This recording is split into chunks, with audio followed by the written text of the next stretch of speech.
തുടർ ചികിത്സ ഇനി തിരുവനന്തപുരത്താകും എന്നാണ് ഇപ്പോൾ ലഭിക്കുന്ന വിവരം. ഒപ്പം സമാന്തരമായ ഈ വിഷയത്തിൽ ഒരു അന്വേഷണം റെയിൽവേയും ആരംഭിച്ചിട്ടുണ്ട് എന്ന വിവരം കൂടി ഈ ഘട്ടത്തിൽ പുറത്തു വരുന്നുണ്ട്. ഇതടക്കം നിരവധി വാർത്തകളുണ്ട് രാവിലെയിൽ. ആദ്യം തലക്കെട്ടുകൾ. മന്ത്രി വീണ ജോർജ് ആശുപത്രി വിട്ടു. പുലർച്ചെ 4 മണിക്ക് സ്വന്തം വാഹനത്തിൽ തിരുവനന്തപുരത്തേക്ക് തിരിച്ചു. തുടർ ചികിത്സ തിരുവനന്തപുരം മെഡിക്കൽ കോളേജ് ആശുപത്രിയിൽ.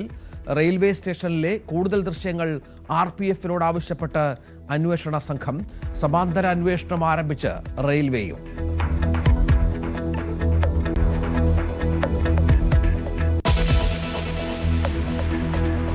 ആറളം ഫാമിൽ ആനയുടെ ചവിട്ടേറ്റു മരണം. മരിച്ചത് 10-ാം ബ്ലോക്കിലെ അനീഷ്. ആക്രമണം നടന്നത് വീട്ടുമുറ്റത്ത്.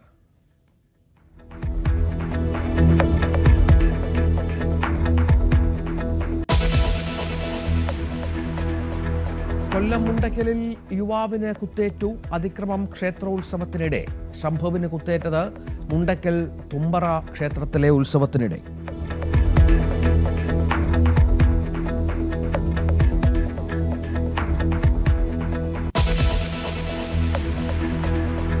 കേരള സ്റ്റോറി 2 സ്റ്റേ ചെയ്തതിലെ അപ്പീലിൽ ഇന്ന് വിധി. ഹൈക്കോടതി ഡിവിഷൻ ബെഞ്ച് വിധി പറയും. ഇന്നലെ രാത്രിയിലും വാദം കേട്ട് കോടതി. സെൻസർ ബോർഡ് തീരുമാനം ചോദ്യം ചെയ്യാൻ സിംഗിൾ ബെഞ്ചിന് അധികാരമില്ലെന്ന് നിർമ്മാതാക്കൾ.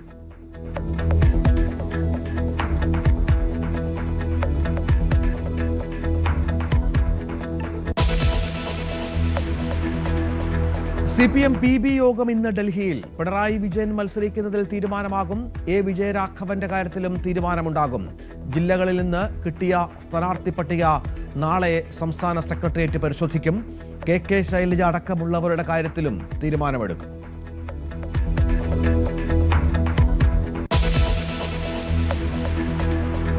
ശബരിമല സ്വർണ്ണക്കൊള്ള കേസിൽ KS ബൈജുവിന്റെ ജാമ്യ ഹർജി ഇന്ന് കോടതിയിൽ. വിധി പറയുന്നത് കൊല്ലം വിജിലൻസ് കോടതി. അയ്യപ്പ സംഘവുമായി ബന്ധപ്പെട്ട കേസ് ഇന്ന് ഹൈക്കോടതി പരിഗണിക്കും. വരവ് ചിലവ് കണക്ക് ചോദിക്കാൻ കൂടുതൽ സമയം തേടിയേക്കും.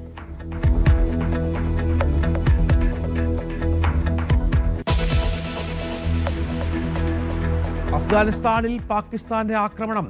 താലിബാന്റെ സുപ്രധാന കേന്ദ്രങ്ങളിൽ ബോംബിട്ടു. തിരിച്ചടിച്ചെന്ന് താലിബാൻ.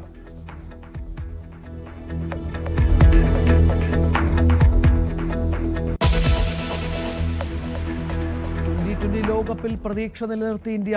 സിംബാബ്വെക്കെതിരായ നിർണായക മത്സരത്തിൽ 72 റൺസ് ജയം. സെമിയിൽ കടക്കണമെങ്കിൽ മറ്റന്നാൾ നടക്കുന്ന മത്സരത്തിൽ വെസ്റ്റ് ഇൻഡീസിനെ തോൽപ്പിക്കണം.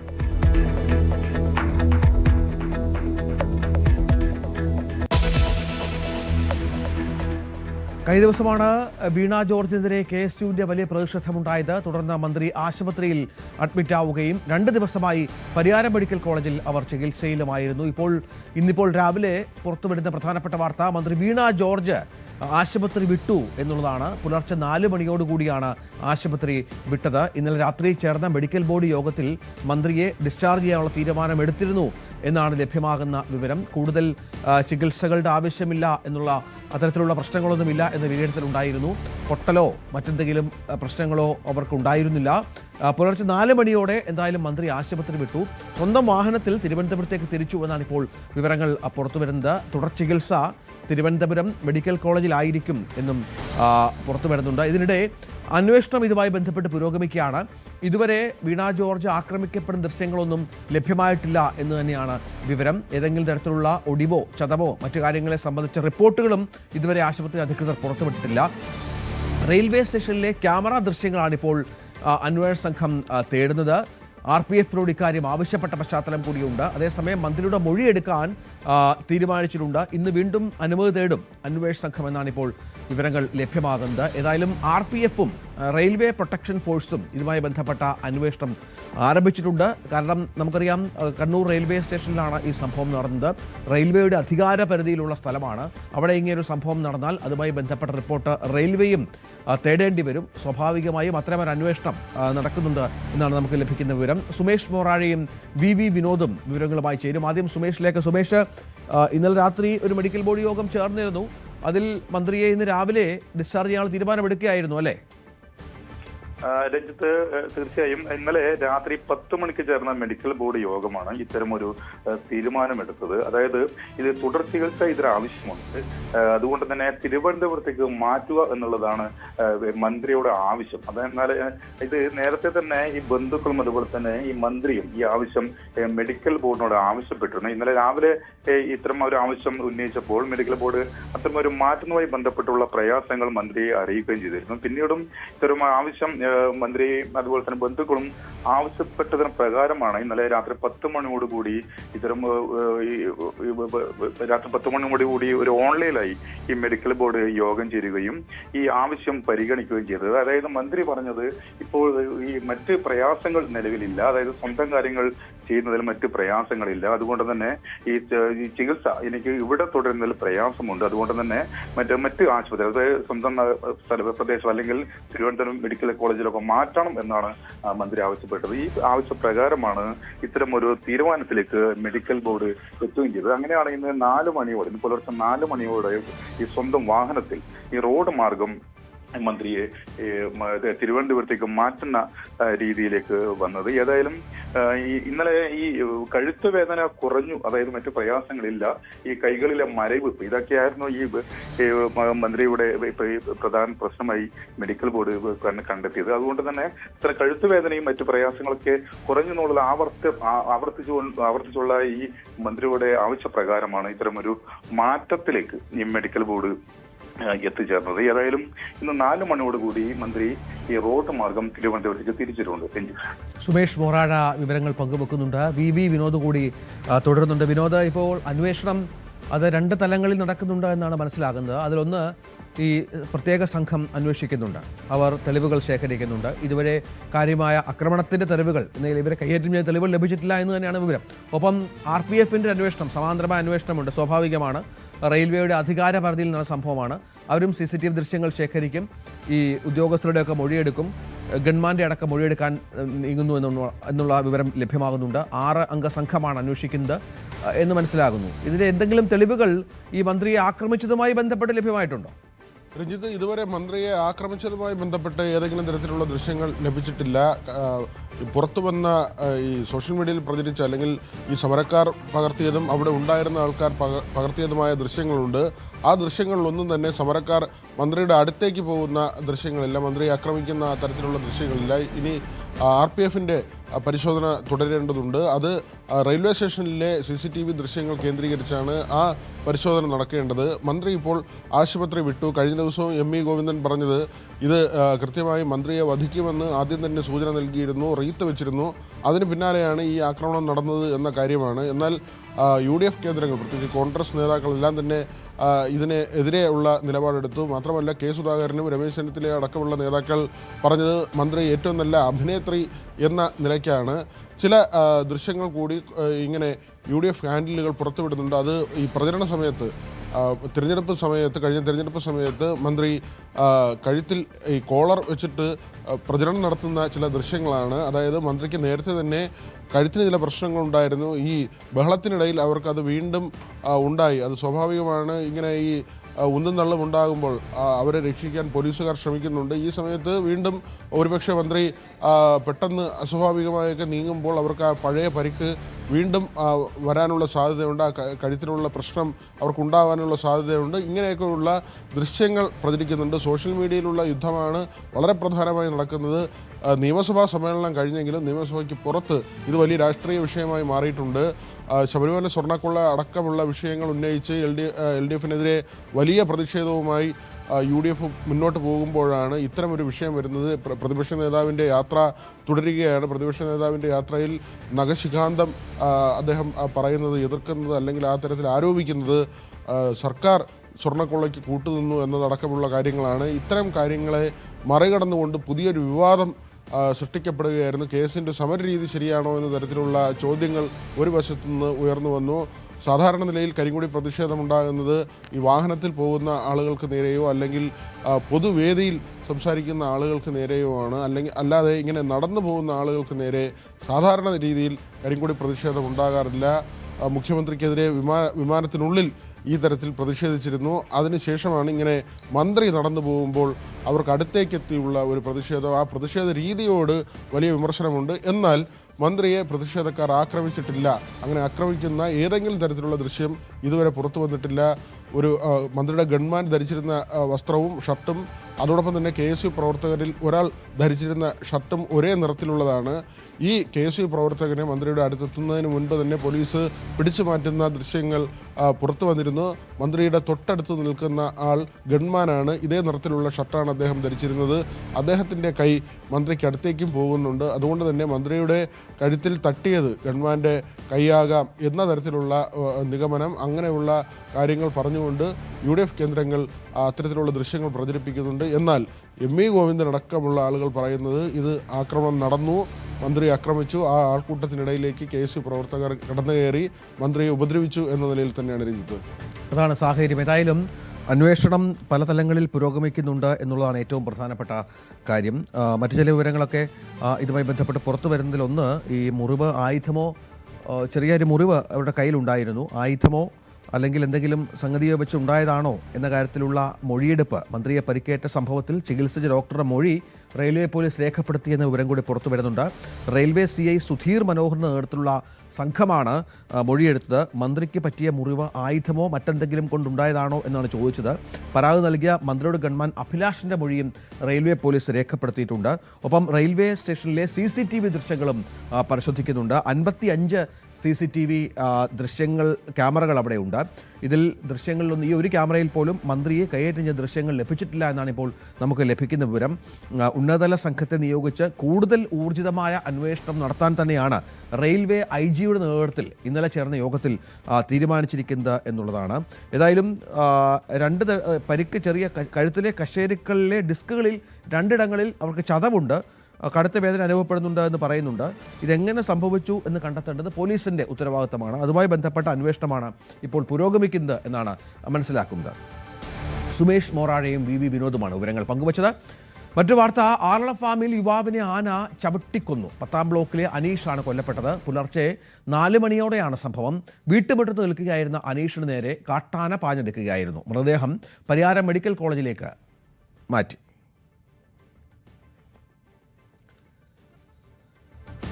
കൊല്ലം മുണ്ടക്കലിൽ ക്ഷേത്രോത്സവത്തിനിടെ യുവാവിന് കുത്തേറ്റു. ശംഭു എന്ന യുവാവിനാണ് കുത്തേറ്റത്. മുണ്ടക്കൽ തുമ്പറ ക്ഷേത്രത്തിലെ ഉത്സവത്തിനിടയിലായിരുന്നു സംഭവം ഉണ്ടായത്. ഏതായാലും ദൃശ്യങ്ങളൊക്കെ പുറത്ത് വന്നിട്ടുണ്ട്. സാധാരണ നമ്മുടെ നാട്ടിലൊക്കെ ഉത്സവകാലമാണ്. ഈ ഉത്സവകാലങ്ങളിൽ ഉത്സവമൊക്കെ സമാധാനത്തോടെയും സന്തോഷത്തോടെയും ഒക്കെ ആഘോഷിക്കേണ്ട അവസരങ്ങളാണ്. പക്ഷേ അവിടെയാണ് ഇത്തരം സംഘർഷങ്ങളും മറ്റും ഉണ്ടാകുന്നത്. നമുക്കറിയാം, യുവാക്കൾക്കിടയിൽ ഇപ്പോൾ മദ്യപാനം, മയക്കുമരുന്ന് ഉപയോഗമൊക്കെ വ്യാപകമായുണ്ട്. ഈ യുദ്ധമൊക്കെ അവർ ഈ ഉത്സവമൊക്കെ വലിയ ആഘോഷങ്ങൾക്കാണ് അവർ ഉപയോഗിക്കുന്നതെങ്കിലും അതിനിടയിൽ ഈ സംഘങ്ങൾ തമ്മിൽ തല്ലുണ്ടാവുക, സുഹൃത്തുക്കൾ തമ്മിൽ കശവിശ ഉണ്ടാകുക, അത് വാക്ക് തർക്കത്തിലേക്കും ഇത്തരം കയ്യേറ്റങ്ങളിലേക്കും ആയുധങ്ങൾ പ്രയോഗിക്കുന്ന ഘട്ടത്തിലേക്കുമൊക്കെ കടക്കുന്ന സാഹചര്യം പലപ്പോഴും ഉണ്ടാകുന്ന പശ്ചാത്തലമൊക്കെ ഉണ്ട്. അവിടെയാണ് ഇപ്പോൾ ഒരു യുവാവിനെ കുത്തേറ്റ് സന്തോഷത്തോടെ ആഘോഷിക്കേണ്ട ഒരു സ്ഥലത്ത് ആശുപത്രിയിലും മറ്റും കിടന്ന് വേദന അനുഭവിച്ച് ജീവിക്കേണ്ട ഒരവസ്ഥയിലേക്ക് വരുന്നത്. ഇതുമായി ബന്ധപ്പെട്ടുള്ള അന്വേഷണം ഇപ്പോൾ പോലീസിൻ്റെ ഭാഗത്തു നിന്നുണ്ടാകുന്നുണ്ട്. ചില ആളുകൾ കസ്റ്റഡിയിലാണ് എന്ന വിവരം കൂടി പുറത്തു വരുന്നുണ്ട്. മുണ്ടക്കൽ തുമ്പറ ക്ഷേത്രത്തിലെ ഉത്സവത്തിനിടയിലായിരുന്നു ഈ സംഭവം ഉണ്ടായത്.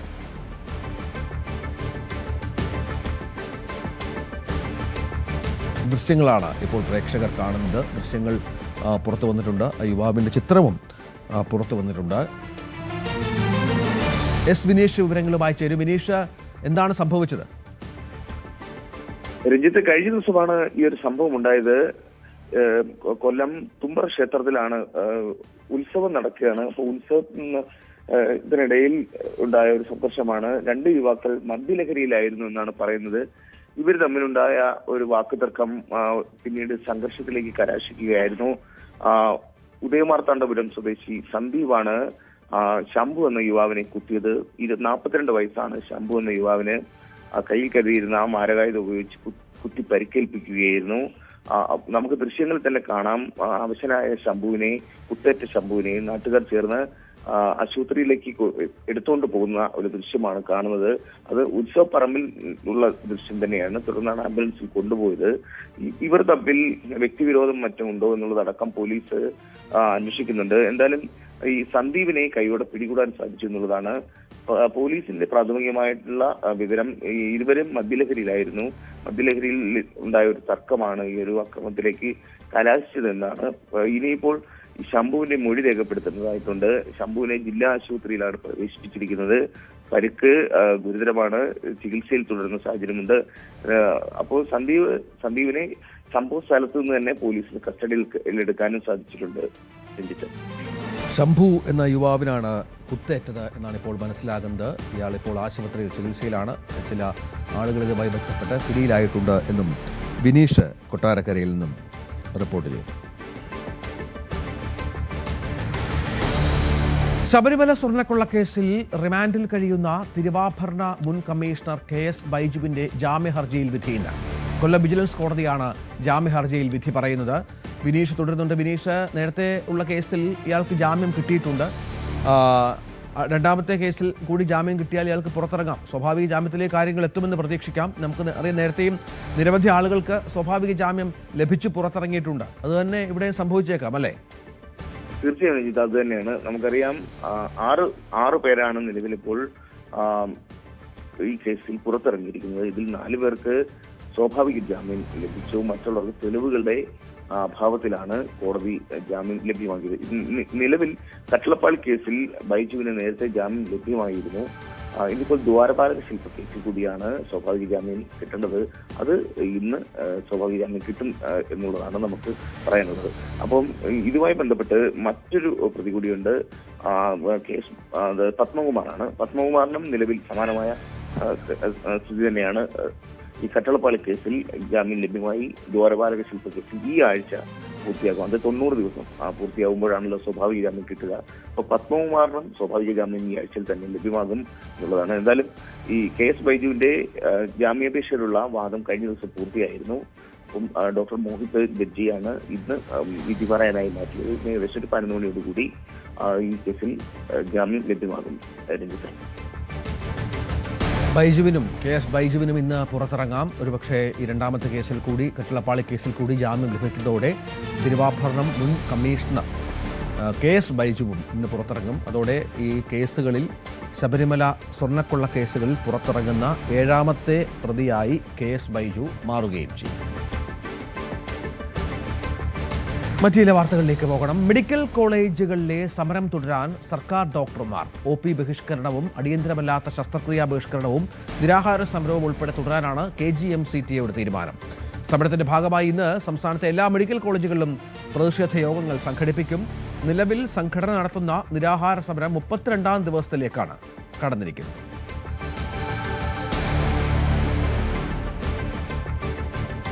NCERT പാഠപുസ്തക വിവാദത്തിൽ കടുത്ത നടപടിയുമായി സുപ്രീം കോടതി. ജുഡീഷ്യറിയുടെ അഴിമതി എന്ന പാഠഭാഗം നിരോധിച്ച കോടതി കേന്ദ്ര വിദ്യാഭ്യാസ സെക്രട്ടറിക്കടക്കം കാരണം കാണിക്കൽ നോട്ടീസ് അയച്ചു. ജുഡീഷ്യറിയുടെ അന്തസ്സ് കളങ്കപ്പെടുത്താൻ ഗൂഢാലോചനയുണ്ടെന്ന് കോടതി വിമർശിക്കുന്ന പശ്ചാത്തലം കൂടി ഉണ്ടായിരുന്നു. വിഷയത്തിൽ അതൃപ്തി അറിയിച്ച പ്രധാനമന്ത്രി കുറ്റക്കാർക്കെതിരെ കർശന നടപടിയെടുക്കാൻ കേന്ദ്ര വിദ്യാഭ്യാസ മന്ത്രിക്ക് നിർദ്ദേശം നൽകി. NCERT 8ാം ക്ലാസ്സിലെ പാഠപുസ്തകത്തിലാണ് ജുഡീഷ്യറിയിലെ അഴിമതി എന്ന വിവാദ പാഠഭാഗം ഉൾപ്പെട്ടത്. മാധ്യമവാർത്തകളെ തുടർന്ന് സ്വമേധയാ കേസെടുത്ത ചീഫ് ജസ്റ്റിസ് അധ്യക്ഷനായ ബെഞ്ച് കേന്ദ്രത്തിന് ശക്തമായ മുന്നറിയിപ്പും നൽകി.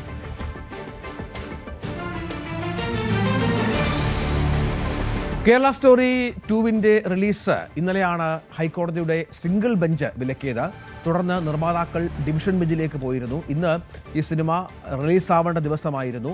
ഇത് ഇന്നലെ രാത്രി മുഴുവൻ ഇതുമായി ബന്ധപ്പെട്ട 2-2.5 മണിക്കൂറോളം ഇതുമായി ബന്ധപ്പെട്ട വാദം നടന്നു എന്നാണ് മനസ്സിലാക്കേണ്ടത്. നിരവധി വാദഗതികൾ നിർമ്മാതാക്കൾ മുന്നോട്ട് വെച്ചു. ഇതടക്കമുള്ള കാര്യങ്ങൾ കോടതി പരിഗണിക്കുകയും ചെയ്തു. പക്ഷേ കോടതിയുടെ ഭാഗത്തുനിന്ന് ഇന്നലെ ഉത്തരവുണ്ടായില്ല.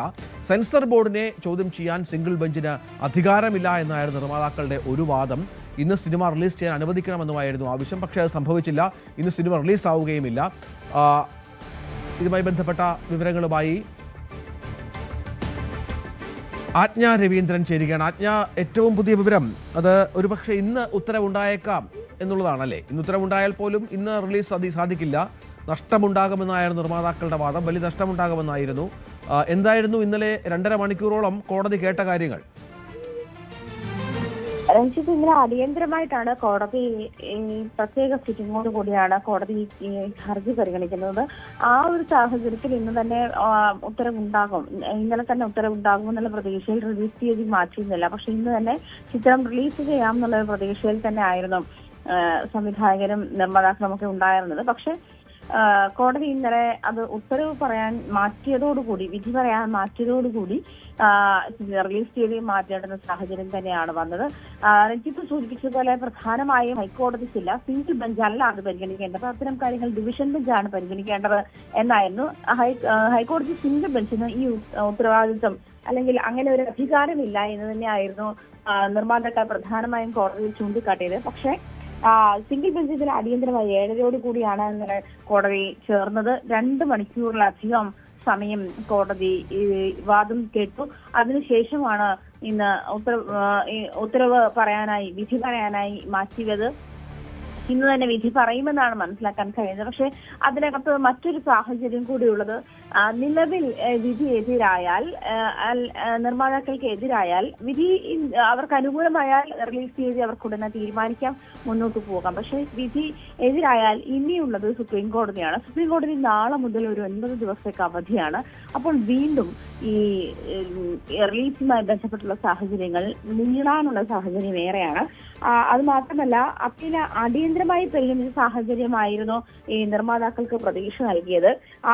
അതിന്റെ അടിസ്ഥാനത്തിൽ ഇന്ന് തന്നെ റിലീസ് ഉണ്ടാകുമെന്നുള്ള ഒരു പ്രതീക്ഷയിൽ തന്നെയായിരുന്നു നിർമ്മാതാക്കളുള്ളത്. പക്ഷേ ഡിവിഷൻ ബെഞ്ച് വാദം കേട്ട ശേഷം ഇന്നത്തേക്ക് വിധി പറയാൻ മാറ്റുന്ന ഒരു സാഹചര്യമാണ് ഉണ്ടായത്.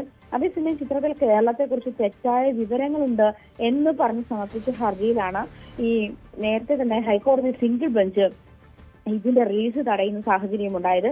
15 ദിവസത്തേക്കായിരുന്നു കോടതി ഈ ഇടക്കാല സ്റ്റേ അനുവദിച്ചത്. അത് മാത്രമല്ല, സെൻസർ ബോർഡ് വീണ്ടും സിനിമ കാണണം എന്നുള്ള നിർദ്ദേശവും ഹൈക്കോടതി സിംഗിൾ ബെഞ്ച് മുന്നോട്ട് വെച്ചിരുന്നു. ഇതിനെതിരെയായിരുന്നു നിർമ്മാതാക്കൾ അപ്പീൽ സമർപ്പിച്ചത്. മാത്രമല്ല, സിനിമയെപ്പറ്റി കൂടുതൽ വിവാദങ്ങൾ ഉണ്ടായിരുന്ന സാഹചര്യത്തിൽ ഈ ഹർജിക്കാരുടെ ആരോപണങ്ങൾ അല്ലെങ്കിൽ ആശങ്കകൾ പരിഗണിക്കാതെ പോകാൻ പറ്റില്ല എന്ന് ഹൈക്കോടതി പറഞ്ഞിരുന്നു. പ്രത്യേകിച്ച് കേരളത്തിൽ താമസിക്കുന്ന മലയാളിയെന്ന് അവകാശപ്പെടുന്ന 2 ആളുകളുടെ ഹർജിയാണ് ഇപ്പോൾ നിലനിൽക്കുന്നത്. 3 ഹർജികളായിരുന്നു ഉണ്ടായിരുന്നത്. മറ്റൊന്ന് പുറത്ത്, അതായത് കേരളത്തിന് പുറത്ത് താമസിക്കുന്ന, ഇന്ത്യക്ക് പുറത്ത് താമസിക്കുന്ന ആളാണ്. അതുകൊണ്ട് രാജ്യത്തിന് പുറത്ത് താമസിക്കുന്ന ആൾക്ക് ഈ ഹർജിയിൽ ഇത് ചെയ്യേണ്ടുന്ന സാഹചര്യമില്ലാത്തത് ആ ഹർജി തള്ളി. പക്ഷെ ഇനിയിപ്പോൾ 2 ഹർജികൾ നിലനിൽക്കുന്നുണ്ട്. ആ 2 ഹർജികളും കേരളത്തിന്റേതാണ്.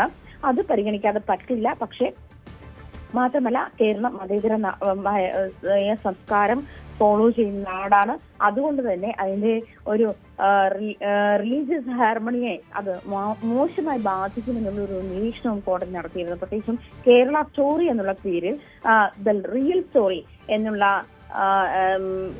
ടാഗ് ലൈനോട് കൂടിയിട്ട് ഈ സിനിമ റിലീസ് ചെയ്യുമ്പോൾ അത്തരത്തിൽ റിയൽ ആയിട്ടുള്ള, അതല്ലെങ്കിൽ ഒരു യഥാർത്ഥ സംഭവത്തിൽ നിന്നും ഇൻസ്പയർ ചെയ്തുണ്ടാക്കിയ സിനിമ എന്ന് പറയുമ്പോൾ അത്തരത്തിൽ എന്തെങ്കിലും സംഭവം കേരളത്തിൽ ചൂണ്ടിക്കാണിക്കാനായിട്ടുണ്ടോ? കേരളത്തിന്റെ മതപരമായിട്ടുള്ള, സാമൂഹികമായിട്ടുള്ള പശ്ചാത്തലങ്ങൾ പഠിച്ചിട്ടാണോ ഇങ്ങനത്തെ ഒരു സിനിമ ചെയ്തിട്ടുള്ളതെന്ന് കോടതി ചോദിക്കുന്ന സാഹചര്യമുണ്ട്. അതുകൊണ്ട് തന്നെ കോടതിക്ക് സിനിമ കാണണമെന്ന ആവശ്യം കോടതി മുന്നോട്ട് വെച്ചു. പക്ഷെ നിർമ്മാതാക്കൾ അതിനുള്ള സാഹചര്യം ഒരുക്കിയില്ലെന്ന് മാത്രമല്ല, കോടതി ഇതിന്റെ സിനിമ കാണാനുള്ള കോടതിയുടെ സ്പെഷ്യൽ അധികാരം വിനിയോഗിക്കരുത് എന്നാണ് നിർമ്മാതാക്കൾ കോടതിയിൽ ആവശ്യപ്പെട്ടതും. അത് മാത്രമല്ല, ഇന്നലെ ഈ തുടർവാദം കേൾക്കുമ്പോൾ കോടതി ഇത് പ്രത്യേകിച്ചും എടുത്തു പറഞ്ഞിരുന്നു. അതായത് സിനിമ കാണണമെന്ന കോടതിയുടെ ആവശ്യം നിർമ്മാതാക്കൾ അംഗീകരിച്ചില്ല, അല്ലെങ്കിൽ കോടതിക്ക് സിനിമ കാണാനുള്ള സാഹചര്യം ഉണ്ടാക്കി കൊടുത്തില്ല എന്ന് കോടതി എടുത്തു പറഞ്ഞു. അത്തരം കാര്യങ്ങൾ കൂടി കണക്കിലെടുത്തിട്ട് തന്നെയാണ് കോടതി സിനിമയുടെ റിലീസുമായി ബന്ധപ്പെട്ട് സ്റ്റേ ഏർപ്പെടുത്തിയത്. എന്തായാലും നിലവിൽ കോടതിയുടെ നിലപാട് മലയാളിയുടെ മതേതരത്വ ഭാവത്തെ അല്ലെങ്കിൽ ആ ഒരു ജീവിത രീതിയെ ബാധിക്കുന്ന, മലയാളികളുടെ ഡിഗ്നിറ്റിയെ ബാധിക്കുന്ന തരത്തിലുള്ള സിനിമകൾ. അത് സിനിമ ആവിഷ്കാര സ്വാതന്ത്ര്യമാണെന്ന് പറയുമ്പോഴും അത്തരം കാര്യങ്ങളിൽ ഇടപെടില്ല എന്ന് കോടതി എടുത്തു പറയുമ്പോൾ മതത്തിന്റെ കാര്യത്തിൽ അത് സെൻസിറ്റീവ് ആണ് എന്ന് തന്നെ കോടതി സൂചിപ്പിക്കുന്ന സാഹചര്യമുണ്ട്. അത് മാത്രമല്ല, ഇതൊരു റിയൽ ഇൻസിഡന്റിന്റെ ഭാഗമായി ഉണ്ടാക്കിയ സിനിമ എന്ന് പറയുമ്പോൾ കേരളത്തിൽ സ്റ്റോറി എന്ന് എന്തിനാണ് ടൈറ്റിൽ എന്ന് ചോദിക്കുന്നത്. അതായത് ഇന്ത്യയുടെ വിവിധ ഭാഗങ്ങളിൽ നിന്നും ലവ് ജിഹാദുമായി ബന്ധപ്പെട്ട് കോടതി എടുത്ത് ചോദിക്കുന്നത് ഒരു സിനിമയുടെ ടൈറ്റിൽ എന്നുള്ളത് സംവിധായകന്റെ ഒരു സ്വാതന്ത്ര്യമാണ് എന്നാണ് കഴിഞ്ഞ ദിവസം കോടതിയിൽ നിർമ്മാതാക്കൾ ഉന്നയിച്ചത്. അതുകൊണ്ട് തന്നെയാണ് കേരള സ്റ്റോറി അതിനിപ്പോൾ പല അതായത് സ്ഥലങ്ങളുടെയും സംസ്ഥാനങ്ങളുടെയും പേരുള്ള സിനിമകൾ ചൂണ്ടിക്കാട്ടിയാണ് അതിന് മറുപടി നൽകിയത്. പക്ഷേ ഇത് ഈ ഒരു യഥാർത്ഥ സംഭവത്തിന്റെ ത്തിൽ നിന്നുള്ള ഇൻസ്പിറേഷൻ അങ്ങനെ ഉണ്ടായ സിനിമ എന്ന് പറയുമ്പോൾ ഇവിടെ യഥാർത്ഥ സംഭവം എവിടെയാണ്, അത്തരം കാര്യങ്ങൾ പരിശോധിക്കേണ്ടത് സാഹചര്യമുണ്ട്. ഇത് ലോകമെമ്പാടും റിലീസ് ചെയ്യുന്ന ഒരു സിനിമയാണ്. അത് കേരളത്തിന്റെ സാംസ്കാരിക പൈതൃകത്തെ, മതേതര ഹാർമണിയെ ബാധിക്കുന്ന ഒരു സാഹചര്യത്തിൽ പോകാൻ പാടില്ല എന്ന് ചൂണ്ടിക്കാട്ടിക്കൊണ്ട് തന്നെയാണ് എന്തായാലും അല്പസമയത്തിനകം ഉത്തരവ് മനസ്സിലാക്കാൻ കഴിയുന്നത്. ഇന്ന് തന്നെ ഉണ്ടായേക്കും. ഇന്ന് തന്നെ ഉണ്ടായാൽ അനുകൂലമാണെങ്കിൽ നിർമ്മാതാക്കൾക്ക് സിനിമയുടെ റിലീസുമായി മുന്നോട്ട് പോകാം. അതാണ് ഏതായാലും ഇന്ന് ഉത്തരവ് ഉണ്ടാകുമെന്നാണ് പ്രതീക്ഷിക്കുന്നത്. മറ്റൊരു ഓപ്ഷൻ സുപ്രീം കോടതിയെ സമീപിക്കുക എന്നുള്ളതാണ്. സിംഗിൾ ബെഞ്ചിന്റെ ഉത്തരവ് ഡിവിഷൻ ബെഞ്ച് ശരിവെച്ചാൽ അത് നിർമ്മാതാക്കൾക്ക് വലിയ തിരിച്ചടിയാണ്. സുപ്രീം കോടതിയിലേക്ക് പോകാം. സുപ്രീം കോടതിയുടെ ഈ പല സിനിമകളുമായി ബന്ധപ്പെട്ട നിരവധി പരാമർശങ്ങൾ കോടതിയിൽ അവർ ഇന്നലെ ചൂണ്ടിക്കാട്ടിയിരുന്നു. കാരണം സെൻസർ ബോർഡ് ഈ വിഷയത്തിൽ ക്ലിയറൻസ് നൽകിയാൽ പിന്നെ മറ്റ് ആർക്കും ഇടപെടാൻ ഉള്ള പശ്ചാത്തലമില്ല, അതിനുള്ള അധികാരമില്ല എന്നും മറ്റുമാണ് നിർമ്മാതാക്കൾ കോടതിയിൽ വാദിച്ചത് എന്നാണ് മനസ്സിലാകുന്നത്. ഇതടക്കമുള്ള കാര്യങ്ങൾ ഒരുപക്ഷെ ഡിവിഷൻ ബെഞ്ച് പരിഗണിച്ചേക്കാം. സുപ്രീം കോടതിയിലേക്ക് പോയാൽ നേരത്തെ ആജ്ഞ പറഞ്ഞതുപോലെ നാളെ മുതൽ അവധിയാണ് സുപ്രീം കോടതി. അതവർക്ക് നിയമപരമായ പല തടസ്സങ്ങൾ സൃഷ്ടിച്ചേക്കാം. അങ്ങനെ ഒരുപാട് പ്രശ്നങ്ങളിലൂടെയാണ് കേരള സ്റ്റോറി 2 എന്ന സിനിമയുടെ റിലീസും മറ്റും കടന്നു പോകുന്നത് എന്നുള്ളതാണ് ഏറ്റവും പ്രധാനപ്പെട്ട വിവരം. മറ്റൊരു വാർത്ത, അഫ്ഗാനിസ്ഥാനിൽ പാക് ആക്രമണം. താലിബാന്റെ സുപ്രധാന കേന്ദ്രങ്ങളിൽ ബോംബിട്ടു. ദൃശ്യങ്ങളടക്കം ഇപ്പോൾ പുറത്തു വന്നിട്ടുണ്ട്. അവിടെ അതിർത്തിയിൽ വലിയ സംഘർഷം വ്യാപിക്കുന്ന പശ്ചാത്തലമുണ്ട്. നമുക്കറിയാം താലിബാൻ സർക്കാരാണ് അഫ്ഗാൻ ഭരിക്കുന്നത്. ശക്തമായ തിരിച്ചടി നൽകിയെന്നാണ് താലിബാന്റെ അവകാശവാദം. അനുശ്രീ ഏറ്റവും പുതിയ വിവരങ്ങളുമായി ചേരുകയാണ്. അനുശ്രീ, ഇപ്പോൾ വലിയ തോതിലുള്ള ആക്രമണം അവിടെ നടക്കുന്നുണ്ട് എന്നാണ്. നിരവധി സൈനിക ചെക്ക് പോസ്റ്റുകൾ പിടിച്ചെടുത്തുവെന്നാണ് താലിബാന്റെ അവകാശവാദം. മറുഭാഗത്താകട്ടെ താലിബാന്റെ നിരവധി കേന്ദ്രങ്ങൾ തകർത്തുവെന്ന് പാകിസ്ഥാൻ പറയുകയും ചെയ്യുന്നു. എന്താണ് ഏറ്റവും പുതിയ വിവരങ്ങൾ? എന്തൊക്കെയാണ് അന്താരാഷ്ട്ര ഏജൻസികൾ റിപ്പോർട്ട് ചെയ്യുന്നത്? രഞ്ജിത്ത്, കഴിഞ്ഞ കുറച്ചു കാലങ്ങളായി തന്നെ ഈ പാക് അഫ്ഗാൻ അതിർത്തികൾ വലിയ രീതിയിൽ അശാന്തമായി തന്നെ തുടരുകയായിരുന്നു. അതാണിപ്പോൾ ഒരു യുദ്ധസമാനമായ രീതിയിലേക്ക് അതിർത്തികൾ മാറിയിരിക്കുന്നത്. 3 ദിവസം മുൻപ് പാക് അഫ്ഗാനിസ്ഥാനിലേക്ക് വലിയ തരത്തിലുള്ള ഒരു വ്യോമാക്രമണം അഴിച്ചുവിടുന്ന ഒരു സാഹചര്യം ഉണ്ടായിരുന്നു. അതിൽ പ്രധാനമായും പാകിസ്ഥാൻ ഉന്നയിക്കുന്ന കാര്യം എന്ന് പറയുന്നത് പാകിസ്ഥാനിൽ കഴിഞ്ഞ കാലങ്ങളിലായി ഉണ്ടായിട്ടുള്ള ചില ഭീകരാക്രമണങ്ങൾ, അതിന് പിന്നിൽ അഫ്ഗാൻ കേന്ദ്രമായ ഭീകരവാദികളാണെന്നാണ് പാകിസ്ഥാൻ ഉന്നയിക്കുന്ന പ്രധാനപ്പെട്ട വാദം. അതിനൊരു പ്രത്യാക്രമണം എന്ന രീതിയിലാണ് അവരുടെ കേന്ദ്രത്തിന് നേരെ ആക്രമണം നടത്തിയതെന്നാണ് പാകിസ്ഥാൻ പറയുന്നത്. എന്നാൽ അന്നത്തെ ആക്രമണങ്ങളിൽ ഏകദേശം 23ഓളം പേർ കൊല്ലപ്പെടുന്ന ഒരു സാഹചര്യം കൂടി ഉണ്ടായിരുന്നു. അത് ജനവാസ കേന്ദ്രങ്ങൾക്ക് നേരെയായിരുന്നു അന്ന് പാകിസ്ഥാൻ ആക്രമണം നടത്തിയത് എന്നായിരുന്നു അഫ്ഗാനിസ്ഥാൻ പിന്നീട് ഉന്നയിക്കുകയുണ്ടായത്. പ്രധാനമായി പാകിസ്ഥാൻ പറയുന്നത് ഭീകര കേന്ദ്രങ്ങൾക്ക് നേരെയാണ് ആക്രമണം നടത്തിയതെന്ന് പാകിസ്ഥാൻ പറയുമ്പോൾ അഫ്ഗാനിസ്ഥാൻ പറയുന്നത് അത് ജനവാസ കേന്ദ്രങ്ങൾക്ക് നേരെ ഉണ്ടായിട്ടുള്ള ഒരു ആക്രമണമാണെന്നാണ്. ആ ആക്രമണത്തിൽ നൽകിയ തിരിച്ചടിയാണ് അഫ്ഗാനിസ്ഥാന്റെ ഈ ആക്രമണം. ഇതിൽ 7 പാക് സൈനിക പോസ്റ്റുകളാണ് പിടിച്ചെടുത്തിരിക്കുന്നത് എന്നാണ് താലിബാൻ ഭരണകൂടം നൽകിയിരിക്കുന്ന വിശദീകരണം. ഏകദേശം 55ഓളം പാക് സൈനികർ കൊല്ലപ്പെട്ടു എന്നും താലിബാൻ പറയുന്നുണ്ട്. എന്നാൽ ഇതുവരെ പാകിസ്ഥാൻ അംഗീകരിക്കാൻ തയ്യാറായിട്ടില്ല. കൊല്ലപ്പെട്ടത് 2 സൈനികർ മാത്രമാണ് എന്നാണ് പാകിസ്ഥാൻ നൽകിയിട്ടുള്ള വിശദീകരണം.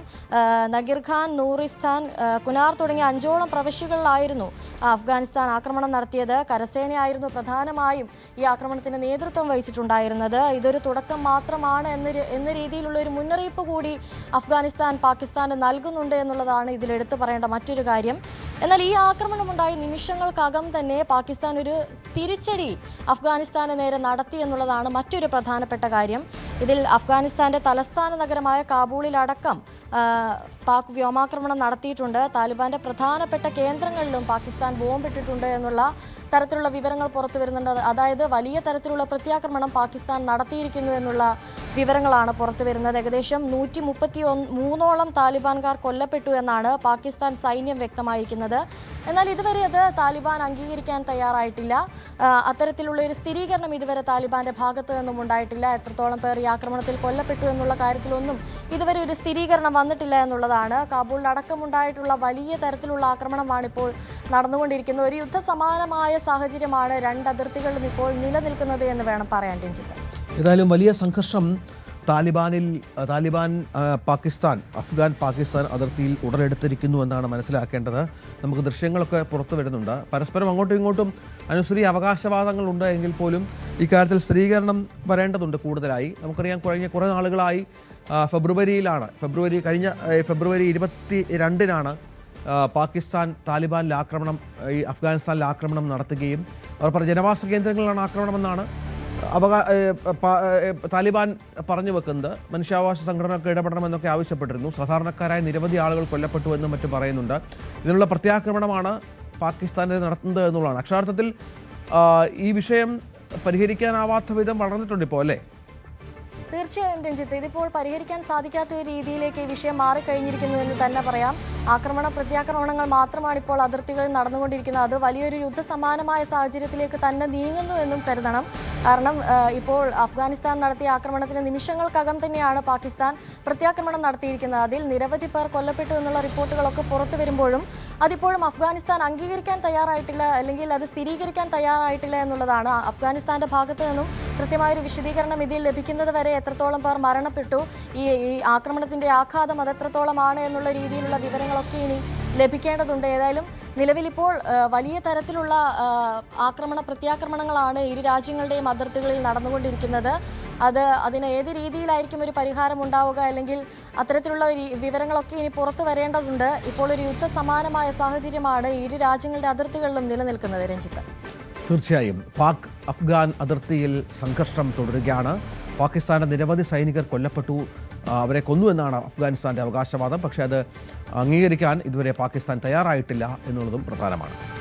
ആലപ്പുഴ മാരാരിക്കുളത്ത് റിസോർട്ട് മാഫിയയുടെ ഭൂമി ഇടപാടിൽ തീരദേശവാസികൾക്ക് വഴി നഷ്ടപ്പെട്ട സംഭവത്തിൽ റിസോർട്ട് ഉടമസ്ഥരുമായി ജനപ്രതിനിധികൾ ഇന്ന് ചർച്ച നടത്തും.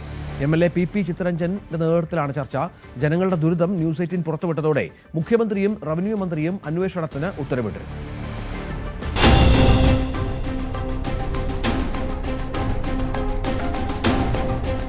ആദ്യം 7 ഏക്കറിൽ നിന്ന് തുടങ്ങി നിർബന്ധിത ഭൂമി വിൽപ്പനയിലൂടെ 25 ഏക്കറോളം ഭൂമിയാണ് മാരാരിക്കുളം പൊള്ളൈത്തിയിലെ റിസോർട്ട് ഉടമകൾ വാങ്ങിക്കൂട്ടിയത്. കുരുവി ആൻഡ് കുരുവി, ഇൻഫ്ര, മാരാരി വില്ല പ്രോജക്ട് എന്നീ പേരുകൾ പറയുന്നുണ്ടെങ്കിലും ഉടമകളെ സംബന്ധിച്ച് കൃത്യമായ വിവരം പഞ്ചായത്ത് അധികൃതർക്കോ നാട്ടുകാർക്കോ ഇല്ല. 25 ഏക്കറിലുണ്ടായിരുന്ന തീരദേശവാസികളുടെ വഴികൾക്ക് പകരം റിസോർട്ടിന്റെ തെക്കേ അതിരിൽ വരുന്ന ഭാഗത്ത് കമ്പനി അധികൃതരും പൊതുജനങ്ങളും ചേർന്ന് വഴിയൊരുക്കാമെന്ന് തീരുമാനിക്കുകയായിരുന്നു. എന്നാൽ ഭൂമി വിൽപ്പന നടന്നു കഴിഞ്ഞതോടെ വഴി വിട്ടു നൽകാനാകില്ലെന്ന നിലപാടിലായി റിസോർട്ട് ഉടമകൾ. കടപ്പുറത്തെ വീടുകളെ ചുറ്റി ഭീമാകാരൻ മതിലുകൾ ഉയർന്നതോടെ കബളിപ്പിക്കപ്പെടുകയായിരുന്നുവെന്ന് നാട്ടുകാർക്ക് ബോധ്യമായി. ഈ പ്രദേശത്ത് ഈ 25 ഏക്കറിനകത്ത് ചില വീടുകളുണ്ട്. അതിനപ്പുറത്തേക്ക് മാറി 50ഓളം വീടുകൾ മത്സ്യത്തൊഴിലാളികൾ താമസിക്കുന്ന വീടുകളുണ്ട്. അവിടെ ഒന്നുള്ള ആളുകൾക്ക് പുറത്തേക്ക് കടക്കാൻ കഴിയാത്ത രീതിയിൽ അവരുടെ വഴി ഉൾപ്പെടെ തടസ്സപ്പെടുന്ന സാഹചര്യത്തിലേക്ക് മാറുന്നു എന്നുള്ളതാണ്. ഞങ്ങളൊരു 50 വർഷമായിട്ട് ഇവിടെ താമസിക്കുന്നവരാണ്. ഞങ്ങളുടെ തെക്കേ സ്ഥലം മൊത്തം ഇവിടെ റിസോർട്ടുകാരെടുത്ത് കഴിഞ്ഞിട്ട് ഞങ്ങൾക്കിപ്പോൾ പോകാൻ വഴിയില്ലാത്ത അവസ്ഥയിലാണ് ഞങ്ങൾ ജീവിക്കുന്നത്. ഭൂമാഫിയ അവിടെ എടുത്തുകൊണ്ട് അവിടുത്തെ തിരശ്ശ റോഡുമായിട്ട് അവിടുത്തെ ഇന്ത്യയിൽ നിന്ന് പടിഞ്ഞോട്ട് വന്നാലേ അവർ സ്ഥലം തന്നാൽ മാത്രമേ നമുക്ക് ഈ പാലവും റോഡും ഒക്കെ യാഥാർത്ഥ്യമാകാൻ പറ്റത്തുള്ളൂ. റോഡിന് വേണ്ടി ഇട്ട് തരാനുള്ള കൺസെന്റ് പോകും തരത്തില്ല. നിങ്ങൾക്ക് വേണമെങ്കിൽ പെർമിഷൻ തരാം. അതിൻ്റെ ഉദ്ദേശം ഇവിടെ കൂടി ഒരു പബ്ലിക് റോഡ് വരാൻ അവർ ഉദ്ദേശിക്കുന്നില്ല. അവരുടെ തന്നെ പ്രോപ്പർട്ടിയല്ല, അവരുടെ തന്നെ വഴിയിട്ടിട്ട് ജനങ്ങൾക്ക് വഴിയില്ലാതെ ബുദ്ധിമുട്ടിച്ച് ബാക്കിയുള്ളവരുടെ സ്ഥലം കൂടി നിസ്സാര വിലയ്ക്ക്, വഴിയില്ലാതെ വരുമ്പം അത് നിസ്സാര വിലയ്ക്ക് കൈക്കലാക്കാനുള്ള ഒരു റിയൽ എസ്റ്റേറ്റ് തന്ത്രം തന്നെയാണ് അവർ ആവിഷ്കരിച്ചിരിക്കുന്നത്. കുട്ടികളും കിടപ്പ് രോഗികളും അടക്കമുള്ള 52ഓളം കുടുംബങ്ങളുടെ ദുരിതം ന്യൂസ് 18 പുറത്തുവിട്ടതിന് പിന്നാലെ AITUC സംസ്ഥാന പ്രസിഡന്റ് TJ ആഞ്ചലോസിന്റെ പരാതിയിൽ മുഖ്യമന്ത്രി, റവന്യൂ മന്ത്രി എന്നിവർ അന്വേഷണത്തിന് ഉത്തരവിട്ടു. വാർഡ്, ബ്ലോക്ക്, ജില്ലാ പഞ്ചായത്ത് പ്രതിനിധികൾ ന്യൂസ് 8ന്റെ സാന്നിധ്യത്തിൽ റോഡ് നിർമ്മിച്ചു നൽകാമെന്ന് ജനങ്ങൾക്ക് പ്രദേശം സന്ദർശിച്ച് ഉറപ്പ് നൽകി. ഒരു കാര്യം അടിവരയിട്ട് പറയുന്നു, വഴി കിട്ടുന്നത് വരെയാണ് ഇടപെടൽ. വഴി കിട്ടുന്നത് വരെ, എപ്പോഴാണോ വഴി കിട്ടുന്നത് വരെയാണ് ഇതിനകത്ത് ഞങ്ങൾ സ്ഥിരമായി നിരന്തരമായ ഇടപെടലുണ്ടാകുന്നത്. അത് ഈ ജനങ്ങളോടൊപ്പമാണ്. ജനങ്ങൾക്ക് പുറത്തോട്ട് പോകണ്ടേ, അവർക്ക് ജീവിക്കണ്ടേ, അവരുടെ പ്രാഥമിക കാര്യങ്ങൾ നടക്കണ്ടേ, ബേസിക് കാര്യങ്ങൾ നടക്കണ്ടേ. കമ്പനി അധികൃതരുമായി സംസാരിച്ച് MLA PP ചിത്തരഞ്ജന്റെ നേതൃത്വത്തിൽ ഇന്ന് പ്രശ്നപരിഹാര ചർച്ച നടക്കും. വഴി നഷ്ടപ്പെട്ട നിർബന്ധിത ഭൂമി വിൽപ്പനയ്ക്ക് വിധേയരായ തീരദേശവാസികളായ മനുഷ്യരുടെ ജീവിതത്തിലേക്ക് വെളിച്ചം വീശുകയാണ് ഇടപെടൽ. ശരണ്യ സ്നേഹജൻ, ന്യൂസ് 18, ആലപ്പുഴ. മുഖ്യമന്ത്രി പിണറായി വിജയനെ കൂടാതെ പോളിറ്റ് ബ്യൂറോ അംഗങ്ങളിൽ മറ്റാരെങ്കിലും കേരളത്തിൽ നിയമസഭാ തെരഞ്ഞെടുപ്പിൽ മത്സരിക്കുമോ എന്ന കാര്യത്തിൽ ഇന്ന് തീരുമാനം. ഡൽഹിയിൽ നിന്ന് പ്രവർത്തന കേന്ദ്രം തിരുവനന്തപുരത്തേക്ക് മാറ്റിയ A. വിജയരാഘവൻ മത്സരരംഗത്ത് ഉണ്ടാകാൻ സാധ്യതയുണ്ട്. പിണറായിക്ക് തെരഞ്ഞെടുപ്പിൽ മത്സരിക്കാനുള്ള അനുമതിയും ഇന്ന് ഡൽഹിയിൽ ചേരുന്ന പോളിറ്റ് ബ്യൂറോ യോഗം നൽകും.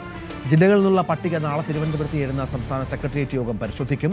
കേന്ദ്ര കമ്മിറ്റി അംഗം KK ശൈലജയെ വീണ്ടും മത്സരിപ്പിക്കുന്ന കാര്യത്തിലും തീരുമാനമുണ്ടാകും. കണ്ണൂരിൽ നിന്നുള്ള പട്ടികയിൽ ശൈലജയെ ഉൾപ്പെടുത്തിയിട്ടില്ല.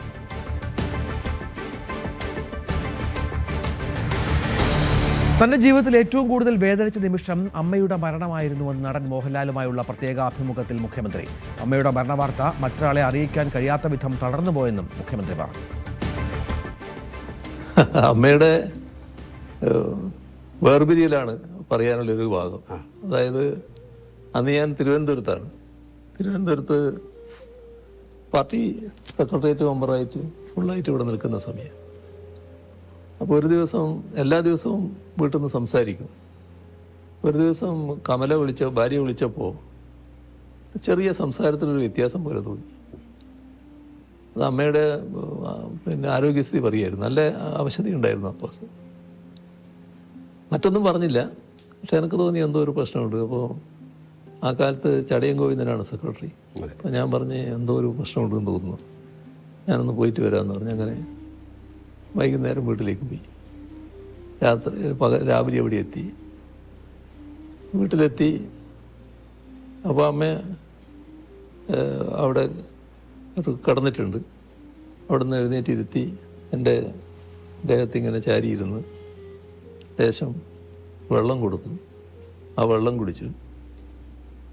അവിടെ കഴിഞ്ഞു. അതെ. അപ്പോൾ അതാണ് അതിൻ്റെ പ്രത്യേകത. അത് കഴിഞ്ഞിട്ട് എനിക്കറിയാം അമ്മ ഏത് നിമിഷവും മരണപ്പെടും എന്നൊക്കെ നമുക്കറിയാമല്ലോ. പക്ഷേ ഞാനും വൈഫും മാത്രമേ ആ സമയത്തുള്ളൂ, മറ്റാരുമില്ല. അപ്പോൾ ഞാൻ പുറത്തിറങ്ങിയിട്ട് ആളോട് പറയണമല്ലോ.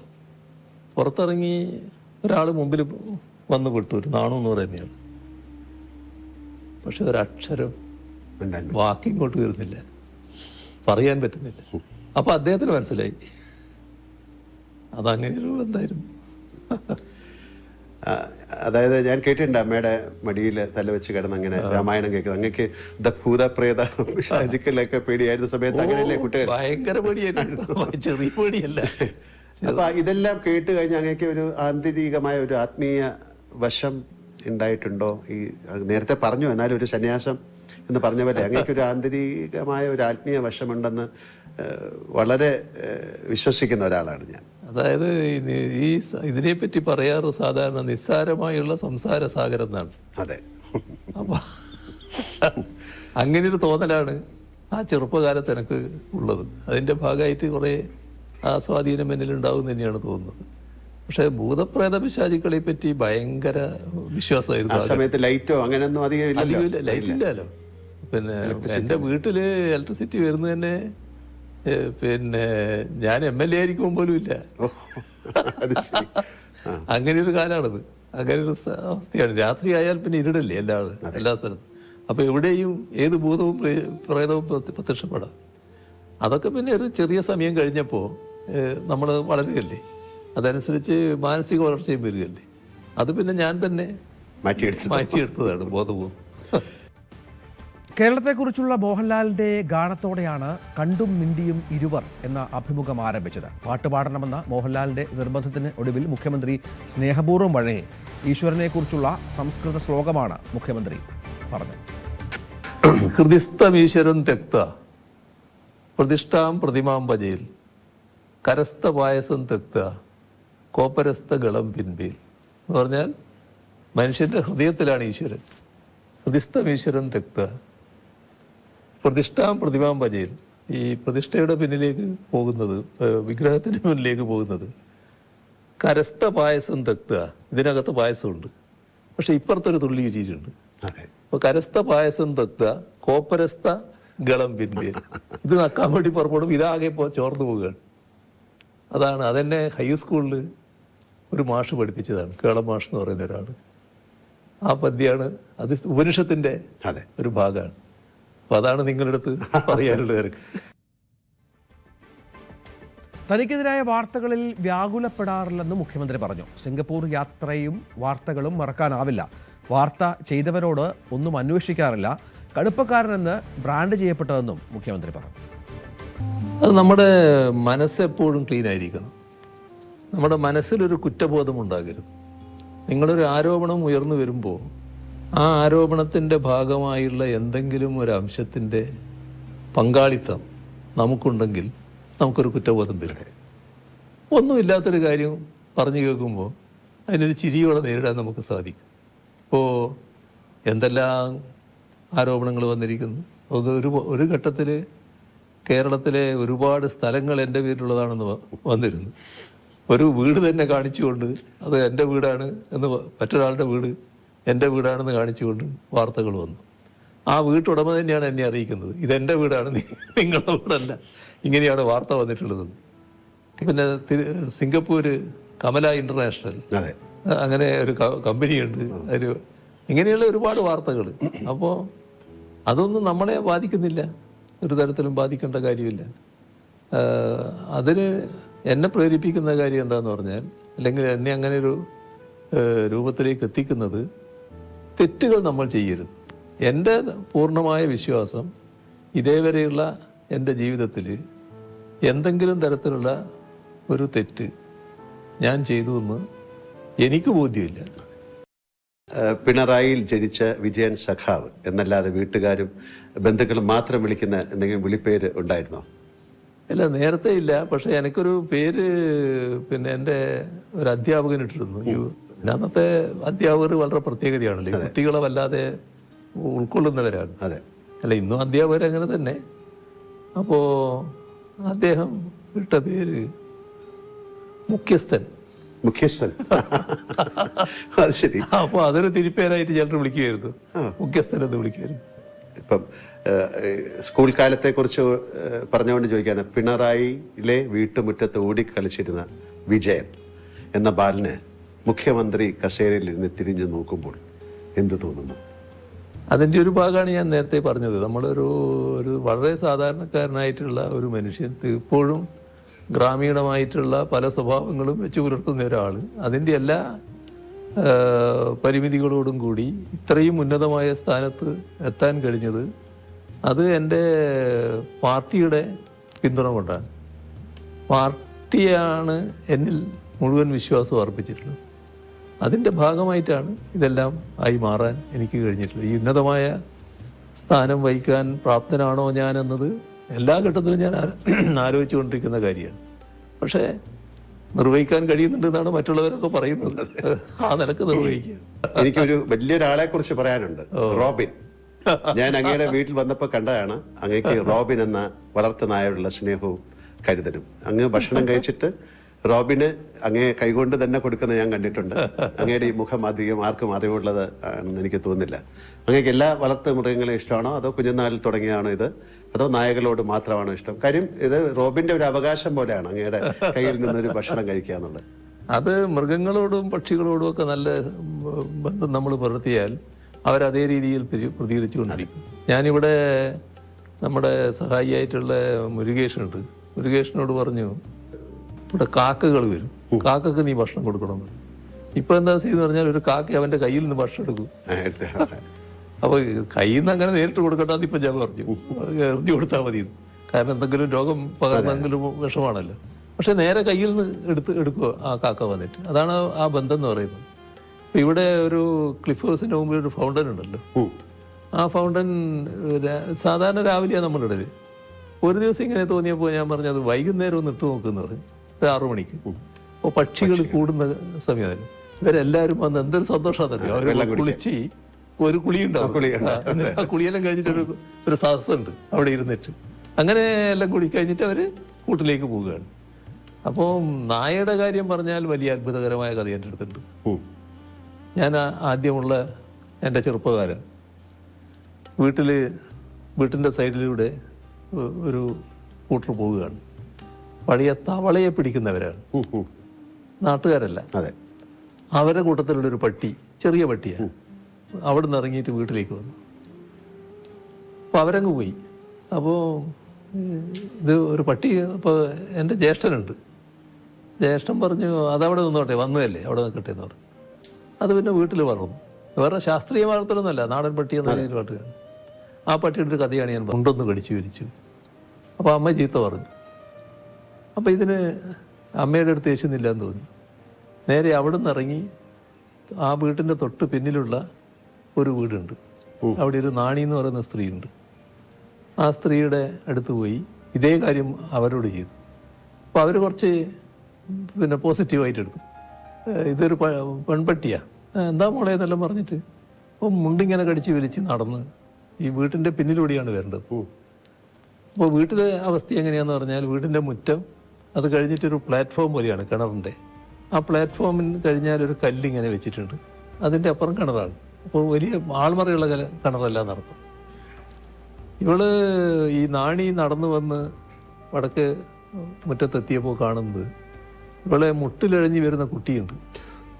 ആ കുട്ടി ഈ പ്ലാറ്റ്ഫോം കയറിയിട്ട് ഈ ഒറ്റക്കല്ലുണ്ടല്ലോ, ആ കല്ല് പിടിച്ചിട്ട് ഇങ്ങനെ കിണറിലേക്ക് നോക്കുന്നതാണ്. പിന്നെ എന്താ പറയേണ്ടത്? അങ്ങനെ അത്ഭുതകരമായ രക്ഷപ്പെടൽ. പിന്നെ അവൾക്ക് ഈ പട്ടി എന്ന് പറഞ്ഞാൽ ഭയങ്കര ജീവനാണ്. അങ്ങനെ കഴിവുള്ള പട്ടികളുണ്ട്. ഒരു വാർത്തയിലേക്ക്. നിയമസഭാ തെരഞ്ഞെടുപ്പ് സ്ഥാനാർത്ഥി നിർണയത്തിനായി RSP നേതൃയോഗം ഇന്ന് നടക്കും. കൊല്ലത്താണ് യോഗം. തർക്കം തുടരുന്ന ഇരവിപുരം സീറ്റിലടക്കം സ്ഥാനാർത്ഥിയെ തീരുമാനിക്കും. കൊല്ലത്ത് 3 മണ്ഡലങ്ങളിൽ ആണ് മത്സരിക്കുക. ചവറയിൽ ഷിബു ബേബി ജോൺ, കുന്നത്തൂരിൽ ഉല്ലാസ് കോവൂർ എന്നിവർ മത്സരിക്കും. ഇരവിപുരത്ത് NK പ്രേമേന്ദ്രൻ്റെ മകൻ അടക്കമുള്ള ആളുകൾ പരിഗണനയിലുണ്ട്.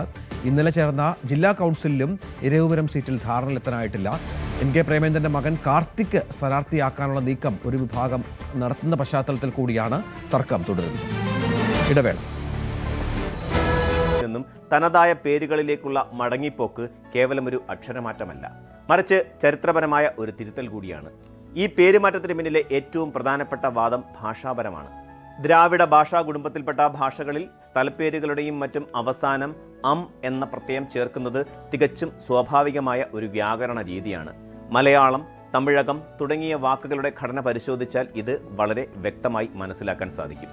ഭാഷാ പണ്ഡിതന്മാരുടെ അഭിപ്രായത്തിൽ മലയാള ഭാഷയുടെ വ്യാകരണ നിയമങ്ങൾ പ്രകാരം കേരളം എന്നതാണ് പൂർണ്ണവും അർത്ഥവത്തായതുമായ രൂപം. എന്നാൽ ഇംഗ്ലീഷിലേക്കും മറ്റു ചില ഭാഷകളിലേക്കും ഈ വാക്ക് എടുത്തപ്പോൾ അത് കേരള എന്നായി ചുരുങ്ങുകയായിരുന്നു.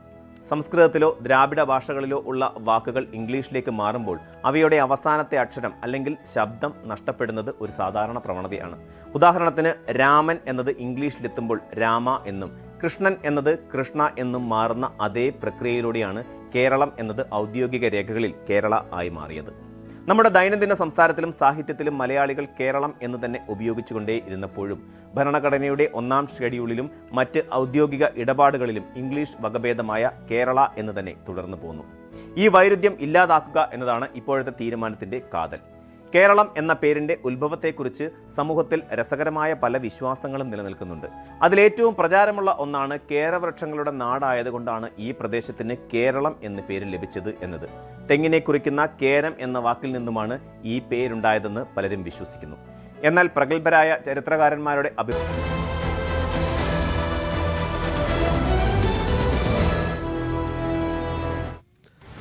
അടിസ്ഥാന സൗകര്യ വികസനത്തിനൊപ്പം കേരളത്തിന്റെ സമസ്ത മേഖലകളിലും കിഫ്ബി മാറ്റം കൊണ്ടുവന്നു എന്ന മന്ത്രി ആർ ബിന്ദു. തന്റെ മണ്ഡലത്തിൽ സ്കൂളുകളുടെയും പാലങ്ങളുടെയും നിർമ്മാണം പൂർത്തിയാക്കാൻ കിഫ്ബി വഴി സാധിച്ചുവെന്ന് മന്ത്രി പറഞ്ഞു. മണ്ഡലത്തിൽ സ്കൂളുകളുടെ വികസനത്തിനും റോഡുകളുടെ വികസനത്തിനും ഒരു പാലത്തിനും കിഫ്ബിയിലൂടെ പദ്ധതികൾ തയ്യാറാക്കി. Government model higher secondary school Nadavaramba government higher secondary സ്കൂളിനായിട്ട് 7 കോടി രൂപയുടെ ഒരു പ്രധാന കെട്ടിടം ഏറ്റവും ആധുനിക മുഖച്ഛായയോടുകൂടി പണി പൂർത്തീകരിച്ച് ഉദ്ഘാടനം ചെയ്ത് അത് സ്കൂളിന് സമർപ്പിച്ചു. അതുപോലെ government model boys higher secondary school Irinjalakuda ടൗണിലുള്ള സ്കൂളാണ്. ആ സ്കൂളിന് 1 കോടി രൂപയുടെ പദ്ധതിയാണ് കിഫ്ബിയിലൂടെ ലഭിച്ചത്. ആ കെട്ടിടവും ത്വരിതഗതിയിൽ തന്നെ പണി പൂർത്തീകരിച്ച് ഉദ്ഘാടനം ചെയ്ത് വിദ്യാർത്ഥികൾക്ക് കൊടുക്കാൻ സാധിച്ചു.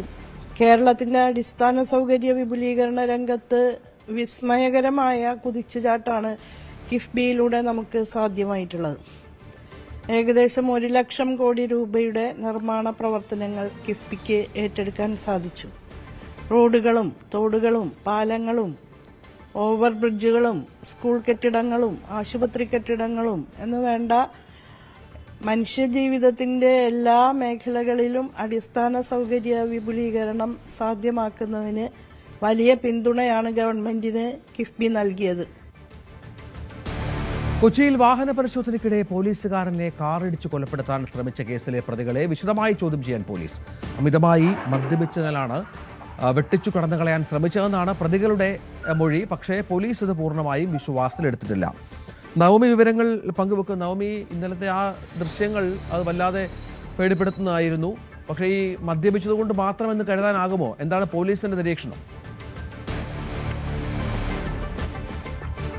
രഞ്ജിത്ത്, എന്തായാലും പോലീസ് ഇവരെ വിശദമായി ചോദ്യം ചെയ്തു വരികയാണ്. പ്രതികൾ പ്രധാനമായും അറിയേണ്ടത് എന്തിനായിരുന്നു പോലീസിനെ കണ്ടിട്ടും വാഹനം കൈ കാണിച്ചിട്ടും നിർത്താതെ പോയതിന് ഒരു ഉത്തരമാണ്. ഇന്നലത്തെ ചോദ്യം ചെയ്തതിൽ അവർ പറഞ്ഞത് തങ്ങൾ മദ്യപിച്ചിരുന്നു, അമിതമായി മദ്യപിച്ചത് കൊണ്ടാണ് വാഹനം നിർത്താതെ പോയതെന്നാണ്. പക്ഷെ അത് പൂർണ്ണമായും പോലീസ് വിശ്വാസത്തിൽ എടുത്തിട്ടില്ല. അതോടൊപ്പം തന്നെ അവർക്കൊപ്പം ഒരു യുവതിയും ആ കാറിൽ ഉണ്ടായിരുന്നു എന്നാണ് പോലീസ് പറയുന്നത്. അങ്ങനെയാണെങ്കിൽ ആ യുവതിയെ കണ്ടെത്തുക എന്നൊരു ലക്ഷ്യം കൂടി പോലീസിന്റെ ഭാഗത്തു നിന്നുണ്ട്. കൊല്ലത്താണ് ഇവർ, കൊല്ലത്ത് പഠിക്കുന്ന വിദ്യാർത്ഥികളാണ്. കൊല്ലത്ത് ഉള്ളവരാണ്. അവർ കൊച്ചിയിൽ പഠിക്കാൻ എത്തിയ വിദ്യാർത്ഥികളാണ്.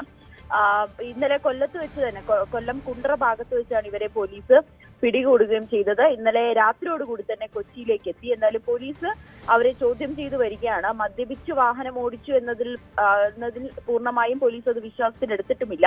ACP SI സന്തോഷിന്റെ നില തൃപ്തികരമാണ്. അദ്ദേഹം ഇന്നലെ രാത്രിയോടുകൂടി തന്നെ വീട്ടിലേക്ക് മടങ്ങുകയും ചെയ്തു. കൈക്കും കാലിനും തുടയ്ക്കുമാണ് പരിക്കേറ്റത്. നവമി ദിനേശ് വിവരങ്ങൾ പങ്കുവച്ചു. കോഴിക്കോട് KSU ജില്ലാ സെക്രട്ടറി ബിദുൽ ബാലന്റെ വീടിന് നേരെ ബോംബേർ. വടകര തോടന്നൂരിലെ വീടിന് നേരെയാണ് ആക്രമണം. മന്ത്രി വീണ ജോർജിനെതിരെ പ്രതിഷേധിച്ചതിനെ തുടർന്ന് ബിദുൽ ബാലൻ റിമാൻഡിലാണ്.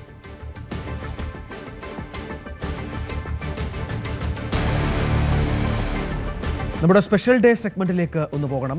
തൃശൂർ സ്വദേശി ആതിര രൂപേഷിന്റെ ജന്മദിനമാണെന്ന് ആശംസകൾ അറിയിക്കുന്നത് കുവൈറ്റിൽ നിന്നും സുഹൃത്തുക്കളായ ശരണ്യ, അബി, ഫേബ എന്നിവരാണ്.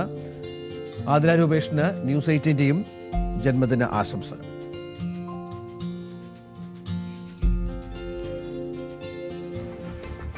രാവിലെ പൂർണ്ണമാവുകയാണ്. എല്ലാ പ്രേക്ഷകർക്കും ഒരു നല്ല ദിവസം ആശംസിക്കുന്നു. നമസ്കാരം.